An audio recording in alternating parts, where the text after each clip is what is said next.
భీమా కొరెగావ్ అనేది మహారాష్ట్రలోని పూణే జిల్లాలో ఒక చిన్న గ్రామం.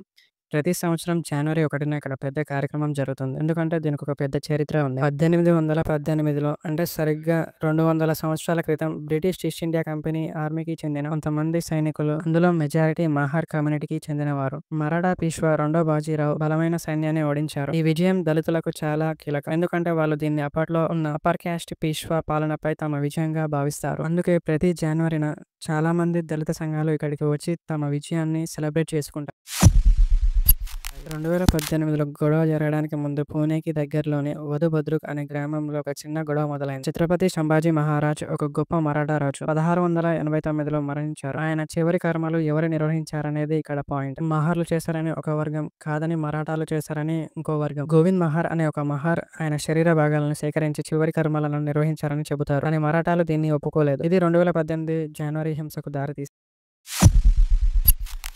ప్రతి ఏటాలాగే 2018 జనవరి 1న కూడా చాలా మంది దళితులు భీమ్ కొరెగావ్‌కు వచ్చారు. అంతకుముందు పూణేలోని శనివారవాడలో ఎల్గర్ పరిషత్ అనే ఒక పెద్ద సదస్సు జరిగింది. ఈ సదస్సులో హిందుత్వాన్ని పీష్వాలతో పోల్చడం కొన్ని హిందూ సంఘాలకు కోపం తెప్పించాయి. జనవరి 1న వదుభద్రుక్ నుంచి వచ్చిన ఒక గుంపు విజయస్తంభ్ దగ్గరికి వెళ్తున్న దళితులపై దాడి చేసింది. కొందరు హిందుత్వ నాయకులు మిలింద్ దేశ్బోటే మరియు సంభాజీ భిడే కారణమని ఆరోపణ ఉంది. కానీ మొదట్లో వారిపై ఎలాంటి చర్యలు తీసుకోలేదు. ఈ గొడవల్లో ఒక 28 ఏళ్ల యువకుడు చనిపోయాడు. దీని తర్వాత మహారాష్ట్ర మొత్తం దళిత సంఘాలు రోడ్డు బ్లాక్ చేసి ప్రొటెస్టులు చేశారు. జనవరి 3న ప్రకాష్ అంబేడ్కర్ మహారాష్ట్ర బంద్‌కు పిలుపునిచ్చారు. ఈ అల్లర్ల వల్ల 30 మంది పోలీసులు గాయపడ్డారు. 300 మందికి పైగా అరెస్ట్ అయ్యారు. ఈ సంఘటన తర్వాత చాలా మందిపై కేసులు నమోదయ్యాయి.